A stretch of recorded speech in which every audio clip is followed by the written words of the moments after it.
शुरुआती में किन चुनौतियों का सामना करना पड़ा?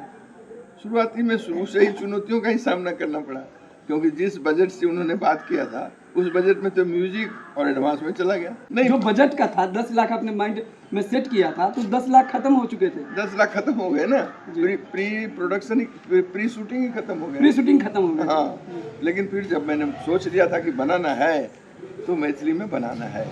टोटल कितने कॉस्ट उसमें आ गए थे 10 लाख की जगह? उस समय में 35 लाख में तैयार हुआ था। फिर यानी 10 की जगह 35 लाख चले गए बजट।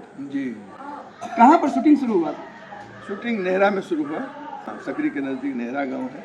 उसके बाद राज दरभंगा के किला में शुरू हुआ और कई जगहों पे हुआ, मिथिलांचल के अलग अलग स्थान पे, मंदिर में भी हुआ, कई जगह पे मैदानों में हुआ और फिल्म कंप्लीट मिथिला में ही हुई। गाना जो यहाँ पर सुपर हिट किया है वो किनके द्वारा गाए गए थे? ये उदित नारायण जी के द्वारा, साधना सरगम जी के द्वारा गाया गया। और ये जो कलाकार हैं इसमें लीड कैरेक्टर में कौन थे? लीड कैरेक्टर में ललितेश झा हैं, कृष्णा का रोल लिए थे। जी हाँ। पंडित जी का भी रोल थे उसमें। पंडित जी के रोल में थे ललन सिंह, सीतामढ़ी के हैं। घर से शुरू होता है, जब संघर्ष का यात्रा शुरू होता है और आपने चुनौतियों की बात किया, पिताजी ने क्या कहा, क्या आशीर्वाद दे रहे थे? पिताजी ने आशीर्वाद नहीं दिया, पिताजी तो डंडा लेके खड़े थे। डंडा लगे खड़े थे कि भाई जिसने भी बनाया वो सब डूब गया, अब तुम क्या नया काम शुरू किए हो, जो डूबने वाला ही काम करना है, यही बोलते थे।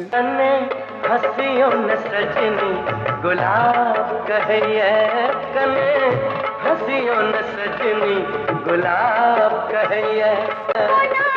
हाथी करे धक धक करे हमरो आहा बिन जिंदगी अनहार लगैया। भाग मांगना तय बोलो, अभी बिसा जा तू साला। बाऊ तोरा सबके आर कोनो का छा कि नहीं? चटा देखलो छोरी सबके कि भम राजा का मर रहा लगलो। तू चक्कापना ठीक नहीं, धार्मिक स्थल छियै। अच्छा, हम तोरा सबके बहुत दिन से देख रहल छियो।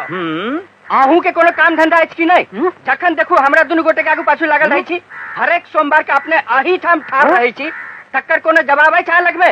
बाजू चल रे। ठीक छै, बलदेव बाबू के कहि का बोलै छै, हम तोरा दुनू के दिमाग ठीक नहीं करेलो तो हमार नाम पंडित नागेंद्र नाथ नहीं, पंडित नागेंद्र नाथ कि नागनाथ। ओ मुंह देलो तो गोबरे में। ई बात अहाँ से बेसी के बुझत? बुझलिए? मतलब उंगरबो करो तो पाइने में।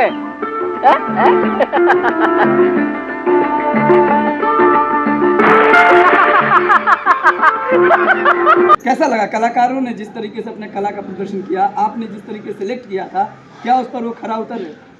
कलाकारों का सिलेक्शन हमने किया था भूमिका के हिसाब से और उसमें मैं भी रोल किया हूँ।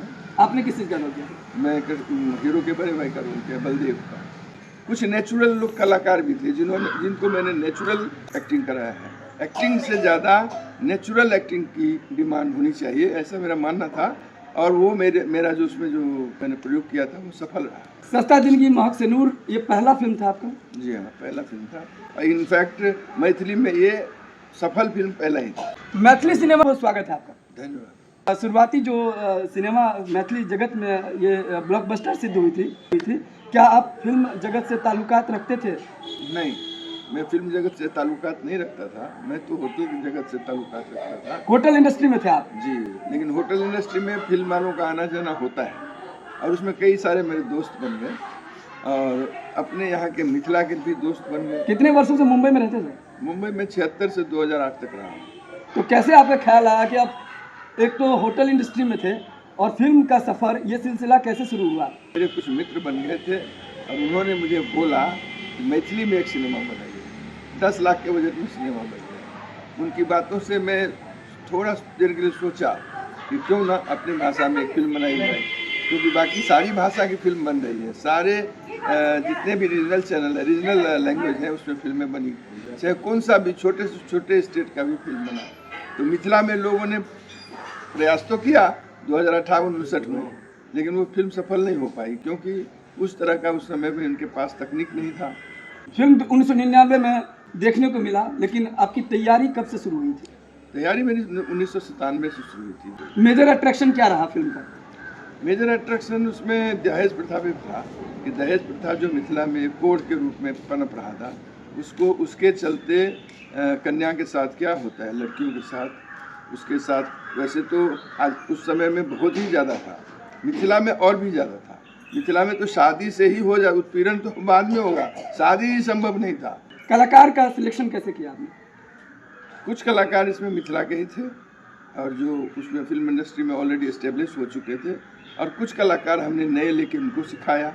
संगीतकार कौन थे?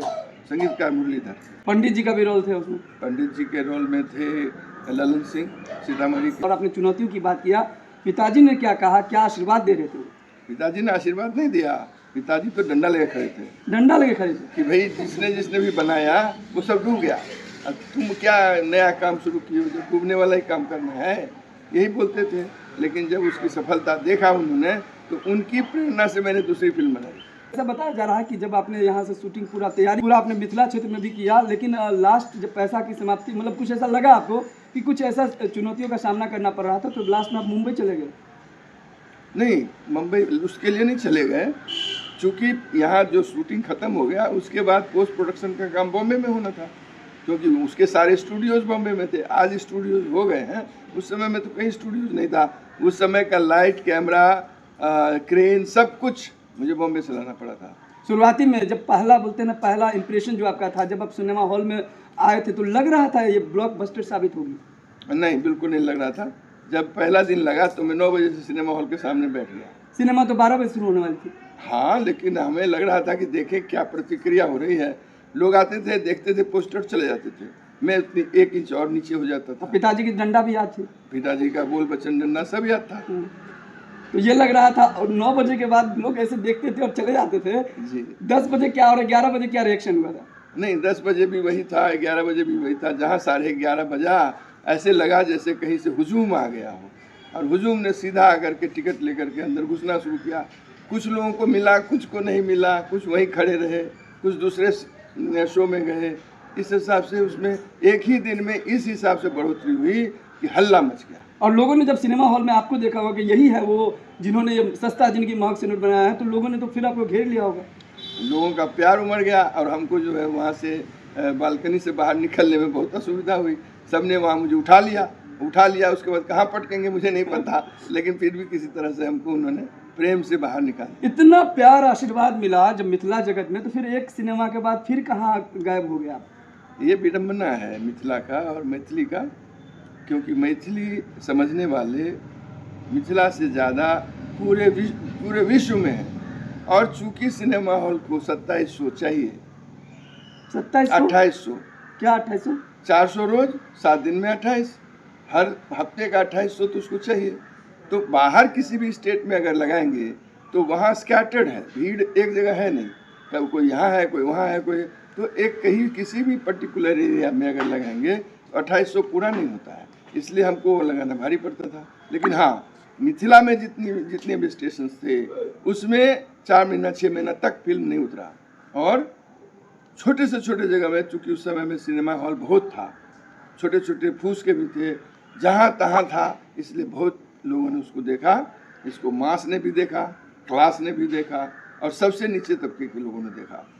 जब ये लगा था तो लोग धान का बिया उखाड़ के बेच लेते थे और सिनेमा देखने चले जाते थे। फिर हमने दूसरा फिल्म भी बनाया। क्या नाम था उनका? सेनुरक लाज। सेनुरक लाज 2004 में बनी थी। क्या उनका क्या रिस्पॉन्स रहा लोगों के प्रति? उसका भी रिस्पॉन्स अच्छा था, लेकिन उस समय तक आते आते 5 साल में गांव के जो सिनेमा हॉल थे वो सब बंद हो गए। सेनुरक लाज के बाद में थोड़ा सा पॉज लिया, क्योंकि धीरे धीरे सिनेमा हॉल का कहीं पता नहीं था, और सिनेमा हॉल कम होने के चलते इसको हम मिथिला में कितना रिलीज कर लेंगे, 4 सिनेमा हॉल रिलीज करने से तो रिकवरी होगी नहीं। इच्छा भी है तो नहीं हो पाया। बाद में हमने दूरदर्शन में ट्राई किया, तो डीडी बिहार पे हमने एक सीरियल चलाया मैथिली का ही, उसका नाम था स्वर्ग नहीं बिन मुई ने। वो भी चला मेरा 28 हफ्ता, फिर उसको मैंने वाइंड कर दिया, क्योंकि कौन देख रहा है मुझे पता नहीं चला। अब जो OTT आ गया है, मैथिली का भी OTT सवार है, अब सोच रहे हैं तो फिर से एक धांसू चीज़ बनाए। यानी अब लग रहा है कि जो OTT आ रहा है उस पर अपना फिर से जो पहले जैसा आपका था उस चीज़ को फिर निखार के लाएं। हाँ, अभी तक तो यही सोच रहा हूँ, यही प्लानिंग है। नहीं कुछ तो और 2-4 ऐसे हमारे पास कहानियाँ हैं जिसको लेके मैं जरूर आऊँ। सिने जगत में देखा जा रहा है कि लोग शुरुआत करते हैं, कहीं ना कहीं उसको मोटिवेट करने वाले, इंस्पायर करने वाले कई लोग मिल जाते हैं। मिथिला जगत की ये विडम्बना, क्योंकि 1-2 के बाद ऐसे आप नहीं बल्कि कई ऐसे फेस हैं जो भीड़ में कभी गुमनाम हो गए, जब बात बड़े एटीट्यूड के साथ उन्होंने परफॉर्म करने का प्रयास किया, लेकिन समय जैसे जैसे बीतता गया वो भी गुमनाम जैसे हो गए, ऐसा क्यों? नहीं, मैं तो गुमनाम नहीं हुआ, क्योंकि 99 का बनाया हुआ फिल्म अगर 2026 में उसी चाव से देखा जाए, उसके गीत को गाया जाए, तो मैं तो गुमनाम नहीं हुआ। लेकिन क्योंकि सब कुछ रियल था, एक्चुअली भले रियल एक्टिंग था, बट रियल चीज़ था जिसको आपने सामाजिक चीज़ों को, उस मुद्दों को हाईलाइट किया था। जब दहेज प्रथा को लेकर लोगों में ये था कि कहीं ना कहीं उस चीज़ को दिखाने का प्रयास किया कि यहाँ की महिला पे क्या बीत रही है। उस समय दर्शकों का प्यार भी मिला, लेकिन उस तरह का जो कॉन्सेप्ट है, बहुत ऐसे मुद्दे हैं, ज्वलंत मुद्दे, जिस पर काम करने का, प्रोजेक्शन करने की आवश्यकता है। क्या लग रहा है कि और भी ज्वलंत मुद्दों पर काम नहीं किया जाता? किया जाना चाहिए, किया जाना चाहिए। लोगों ने किया भी है, कई लोगों ने प्रयास किया है। मुख्य बात है कि उस समय में सरकार का कोई बैकिंग नहीं था। आज राज्य सरकार से, केंद्र सरकार से इसके लिए बैकिंग्स हैं, इसके लिए कई तरह की सब्सिडीज़ हैं, इसके लिए कई तरह से प्रोग्राम्स आए हैं। तो अब मुझे लगता है कि इसमें भी जोर पकड़ेगा और बहुत से लोग इसमें आ गए। गिने चुने फिल्म थे जिसमें से एक सस्ता जिंदगी, महक सिनूर लोगों ने प्यार दिया। इसमें सबसे अच्छा क्या लगा जिस वजह से आपको लग रहा है कि ब्लॉकबस्टर सिद्ध हुई? इसमें कोई ऐसा चीज़ ही नहीं था जो सबसे अच्छा नहीं था। और तो मैं क्या बोलूं, इसके एक एक डायलॉग्स लोगों को याद है, जैसे शोले के एक एक डायलॉग याद है, वैसे ही इस फिल्म का डायलॉग अभी तक याद है। अभी तक गजराज का वो डायलॉग, सूर से लपट बो, पटक बो, प्यार से कुचल दो, आज भी लोग उसको पसंद करते हैं। और जहाँ भी वो मेरा कैरेक्टर जा रहा है, आज वो कलाकार, उससे उसी चीज़ का डिमांड किया जा रहा है कि ये डायलॉग सुनाइए। आपका तजुर्बा के बारे में बताएं, कितना मतलब आप नॉलेजेबल थे इसके बारे में? कुछ नहीं, जीरो थे। जीरो? मैं जीरो था, लेकिन पहली फिल्म में इसलिए मेरा थोड़ा ओवर बजट भी हो गया, क्योंकि बहुत सी चीज़ों में मैं मार खा गया। लोगों ने, अब जाने दीजिए, वो नहीं बोलूँगा, लेकिन ओवर बजट होने का मुख्य कारण था मेरी अनुभवहीनता। तो जब भी पिक्चर बनेगी तो पहला पिक्चर लोगों की गुरु दक्षिणा में चली जाती है। तो अभी आपने सुना, कहते हैं कि जो फिल्म होती है 2 घंटे, 2.5 घंटे या 3 घंटे का होता है, लेकिन वास्तव में देखा जाए उसके पीछे जो संघर्ष की कहानी होती है। एक तो फिल्म होता है कि आपने देखा सस्ता जिंदगी, महक सिनूर, मैथिली फीचर फिल्म जो कहीं ना कहीं ब्लॉकबस्टर हो गई, लेकिन ब्लॉकबस्टर बनने के पहले जो उनकी संघर्ष का सफ़र रहा और उन्होंने किस प्रकार से मेहनत किया था, वो जो मेहनत का सीन था। और इन्होंने कहा कि असफलता ही सफलता की पहली सीढ़ी होती है, और बहुत सारे चीज़ों की अनुभव नहीं था तो इन्हें सीखने को मिला। लेकिन शुरुआती दौर में जो कहीं ना कहीं बहुत सारी चीज़ें ऐसी आई थी जो जहां 10 लाख से इनकी बजट शुरू होती थी और उनके मन में था, इनकी चाहत थी कि हम जो है सिनेमा शुरू करें, लेकिन 10 से 12, 15, 20, 25 होते होते लास्ट 35 लाख तक पहुंच गया। शुरुआत में कोई भी व्यक्ति शुरुआत में कहीं ना कहीं इसी चीज़ों से सीखता है, या तो खुद की गलतियों से या दूसरों की गलतियों से। हालांकि बालकृष्ण झा जो यहाँ के निर्माता निर्देशक रहे फिल्म इंडस्ट्री में, और इन्होंने शुरुआत ही किया था, और अभी भी इस एज में, कितना उम्र होगा आपका? मेरा 68 साल।